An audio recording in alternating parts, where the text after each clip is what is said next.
7th July, Tuesday. Today's Gospel. Keep me as the apple of the eye. Hide me in the shadow of thy wings. Psalm 17, verse 8. Any baptized person or any followers of Jesus is expected to share the good news of God's presence and providence. In the modern world, there is no place for God. In this godless world, anyone who believes in God has the responsibility of helping others realize God in others. Yes, the harvest is plenty, but the labors are only a few.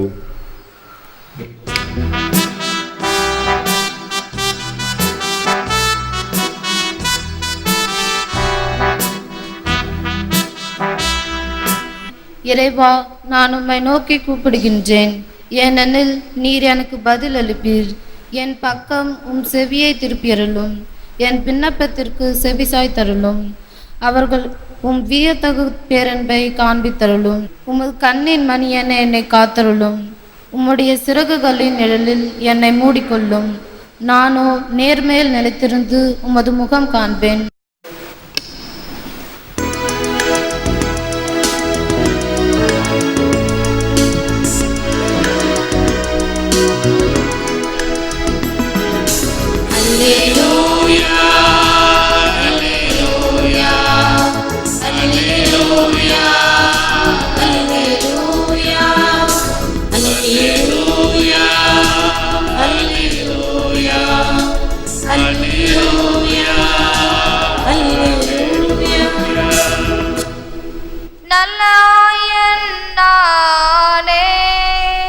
நானும் என் நாடுகளை அறிந்திருக்கிறேன், என் நாடுகளும் என்னை அறிந்திருக்கின்றன.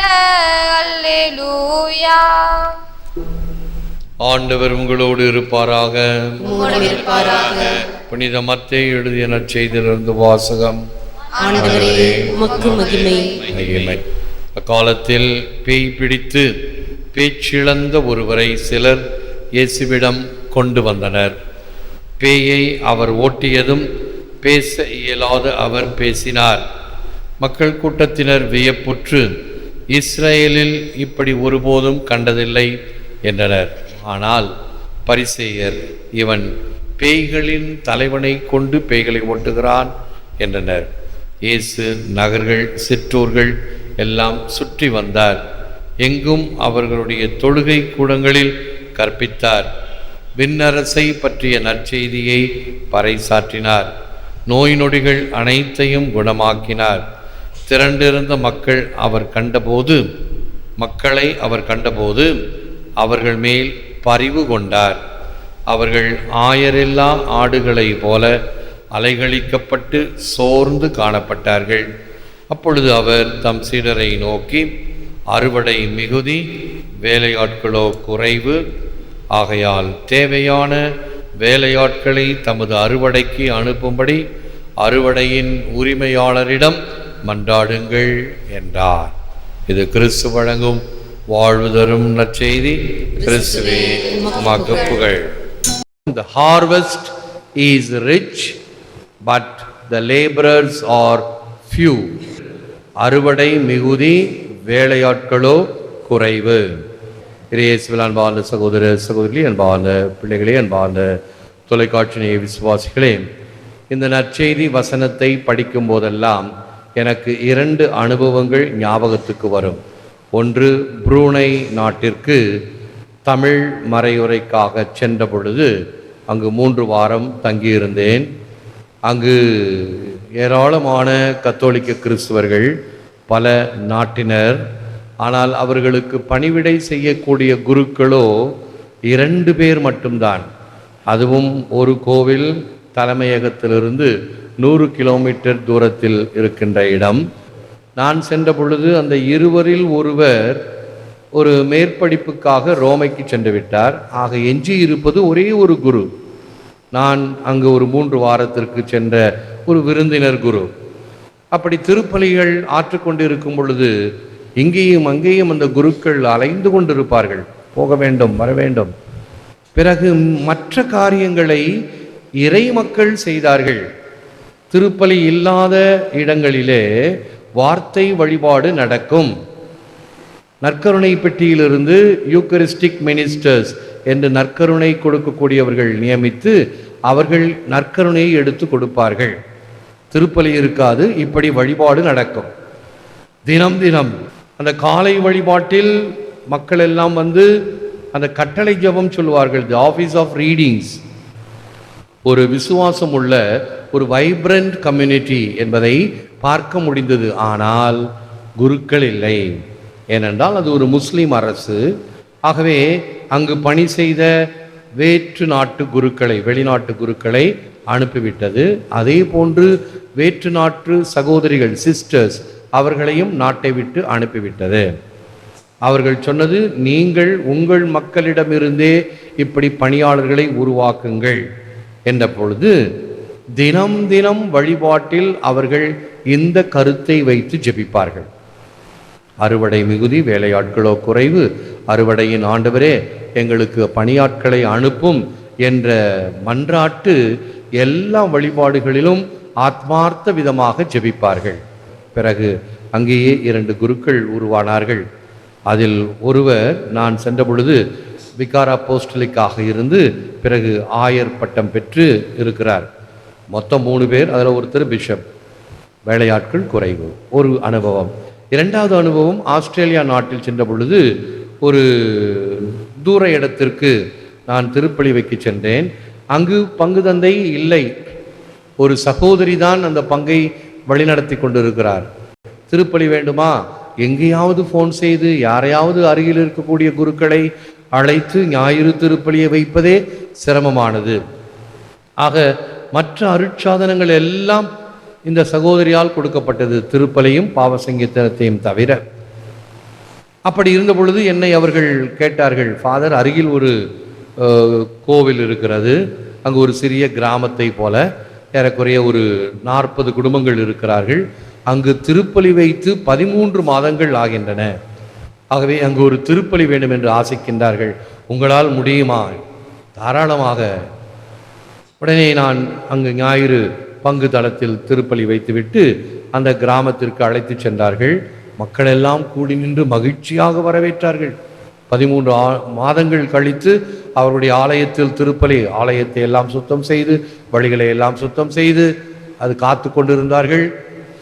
ஆகவே எனக்கு மிகுந்த நன்றியை செலுத்தினார்கள். நன்றி எனக்கு வேண்டாம், ஆண்டவருக்கு செலுத்துங்கள். ஆகவே வேலையாட்கள் குறைவு என்னும் பொழுது ஆண்டவருடைய அறுவடைக்கு தேவையான ஆட்களை அனுப்ப வேண்டும். அழைப்பை அழைப்பாக கருத வேண்டும், அழைப்பை பிழைப்பாக அல்ல. இது ஒரு பிழைப்பு, மணி அடித்தால் சோறு என்கின்ற வகையில் இருக்கின்ற வாழ்வு அல்ல. தன்னையே தியாகத்தோடு தன்னுடைய நேரம், உழைப்பு, சிந்தனை, சொல், செயல் அனைத்தையும் ஆண்டவருக்கு அர்ப்பணிப்பதுதான் உண்மையான அர்ப்பணிப்பு வாழ்வு. போப் ஜான் பால் II அவருடைய வார்த்தைகள், the promotion and the defense of the human dignity have been entrusted to us by the Creator. Every individual is called upon to play his or her part in this peaceful campaign. மனித மாண்பை உயர்த்தி பாதுகாக்கும் பொறுப்பை படைத்தவர் நம்மிடம் ஒப்படைத்துள்ளார். ஒவ்வொரு தனிநபரும் அமைதியான பாணியில் தனக்குரிய பங்கை அளிக்க முன் வர வேண்டும். ஒவ்வொருவரும், ஞானஸ்நானம் பெற்ற ஒவ்வொருவரும் அரச குருத்துவ திருக்குல கூட்டத்தில் நாம் பங்கேற்கிறோம். எனவே இறை இயேசுவினுடைய அருட்சாதனங்களை கொடுப்பதற்கு, அவருடைய வார்த்தைகளை கொடுப்பதற்கு, அவருடைய ஆறுதல் தேர்தல் மொழிகளை கொடுப்பதற்கு நாம் ஒவ்வொருவரும் முன் வர வேண்டும், செயல்பட வேண்டும். நான் பெற்ற இன்பம் பெருகை வையகம், வான் பற்றி நின்ற மறைபொருள் சொல்லிடின், ஊன் பற்றி நின்ற உணர்வுறு மந்திரம், தான் பற்ற பற்ற தலைப்படும் தானே. நமக்கு கொடுக்கப்பட்ட இந்த விசுவாச ஒளி, அதை பிறரோடு பகிர்ந்து கொள்ள வேண்டும். நம்முடைய வாழ்க்கையிலே எதிர்படுகின்ற நபர்களிலே, அங்கு பெண் மாப்பிள்ளை நம் பங்கு கோர்க்கமேடு ஓலை எழுத வந்தார்கள். அவர்களுடைய பேப்பர்களை எல்லாம், ஞானஸ்தான சர்டிஃபிகேட் எல்லாவற்றையும் சரி செய்து பார்த்து ஓலை எழுதி கொண்டே அவர்களோடு பேசி கொண்டிருந்தேன். அப்போ ஒரு வயசானவர் அப்படியே முறைச்சி அப்படியே பார்த்துக்கிட்டே இருந்தார். ஒரு என்ன தெரியுது, ஒரு திகைப்பு தெரிந்தது. உடனே எழுதி கொண்டே இருந்தேன், என்ன ஐயா திகைப்பாக பார்த்துக்கிட்டே இருக்கிறீங்க? ஃபாதர், நீங்கள் எங்கள் பங்குக்கு வந்தால் நல்லா இருக்குன்னு ஆசைப்படுறேன் அப்படின்னு. ஆசை இருக்குது, அரசால அம்சம் இருக்குது, கழுத மேய்க்கன்றது வேற. எங்கே பணி செய்யணுமோ அங்கே தான் பணி செய்வோம். ஏன் அப்படி சொல்கிறீங்க? எங்கள் ஊர்லலாம் ஓலை பங்கு சாமியார் எழுத மாட்டார், உபதேசியார் எழுதுவார். எழுதிட்டு போய் என் கை காட்டுவார், கையை போட்டுவாங்க. அப்புறம் பிறகு அவர்கள் பணம் முழுமையாக கட்ட முடியவில்லை. பரவாயில்லை, இப்பொழுது ஓலைக்கான பணத்தை கட்டுங்கள், பிறகு திருமணத்திற்கான திருப்பலிக்கான பிறகு இது கட்டலாம். பரவாயில்லையே, ஏன் பரவாயில்லைன்னு சொல்றீங்க? எங்கள் ஊராக இருந்தால் பணத்தை கராராக கட்டிட்டு போ அப்படின்னுவாங்க. நீங்கள் இப்படி மனித தன்மையோடு மக்களோடு மக்களாக அமர்ந்து பேசி இந்த ஓலை எழுதீர்கள். ஒரு நல்ல திருப்தியான அனுபவத்தை பெற்றோம். இதுதான் இந்த நாம் பெற்ற இன்பம் பெருக வையகம் முதல் அனுபவம். ரெண்டாவது அனுபவம், இன்னொரு அம்மா இந்த ஓபிசி சர்டிஃபிகேட் வேணும், குடும்ப அட்டை எங்க? குடும்ப அட்டை இல்லை. ஏன் போடலை? போட முடியல. அப்போ அந்த படிவத்தை பார்க்கும் பொழுதுதான் அந்த குடும்பத்தை பற்றி முழுமையாக விவரம் தெரிகிறது. அப்பொழுது உன்னுடைய கணவர் இறந்து விட்டார், அது சிஎஸ்ஐயில் கல்யாணம் பண்ணது, ஆகவே இந்த கல்யாணம் சரி செய்யப்பட வேண்டும் என்று முதலில் நான் சொல்லியிருந்தேன். படிவத்தை பார்த்ததும் உன் கணவர் தான் இறந்து விட்டாரே, ஆகவே கல்யாணத்தை பற்றி இப்பொழுது பிரச்சனை இல்லை. உடனே அந்த அம்மா சொல்லுச்சு, ஃபாதர், இதனால தான் குடும்ப அட்டை போட முடியல.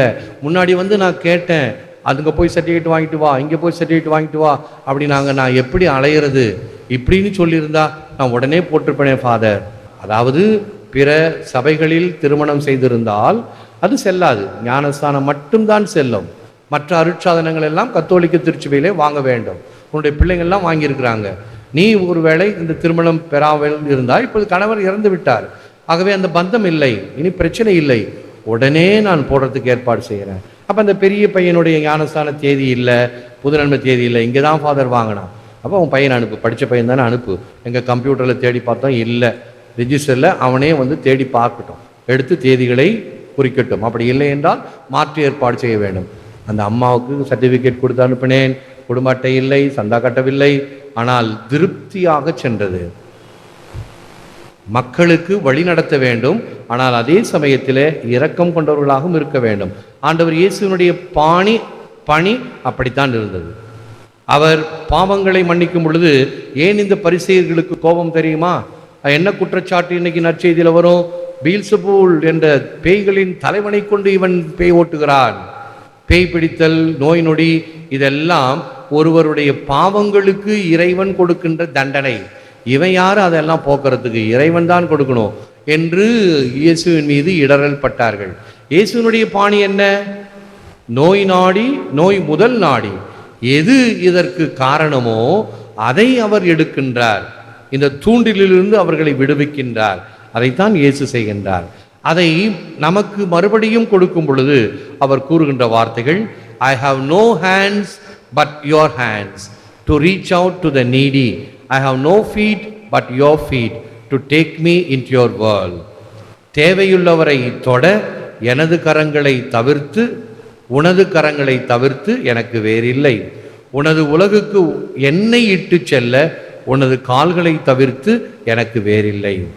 நீதான் என்னை உலகிற்கு அறிமுகப்படுத்த வேண்டும், உன்னிலிருந்து என்னை தெரிந்து கொள்ள வேண்டும் என்பதுதான் இயேசு நமக்கு கூறுகின்ற வார்த்தைகள். பிரான்சிஸ் ஆஃப் அசிசி உடைய வார்த்தைகள், it is no use walking anywhere to preach unless our walking is our preaching. Preach the gospel at all times and when necessary use words. போதனை சாதனையாகாவிடில் எங்கு சென்று போதித்தும் பயனில்லை. நான் சொல்பவைகளை என்னுடைய வாழ்க்கையிலே வாழ்ந்து காட்ட வேண்டும். இறை வார்த்தையை எப்பொழுதும் போதி, தேவைப்படின் வார்த்தைகளை உபயோகப்படுத்து. ஆகவே இறை வார்த்தையை சொல்லுகிறோம். இறை வார்த்தையை படித்த பிறகு இப்பொழுது ஒரு 2 அனுபவம் சொன்னேன். வெளிநாட்டு அனுபவம் 2, உள்நாட்டு அனுபவம், என்னுடைய அனுபவம் 2 சொன்னேன். இந்த அனுபவங்கள் இந்த வார்த்தையை உறுதிப்படுத்துகின்றன. இந்த வார்த்தைகள் எப்படி வாழப்பட வேண்டும் என்ற ஒரு கருத்தை நமக்கு தெளிவிக்கிறது. மனத்தோடு வாய்மை, மொழியின் தவத்தோடு தானம் செய்வோரின் தலை.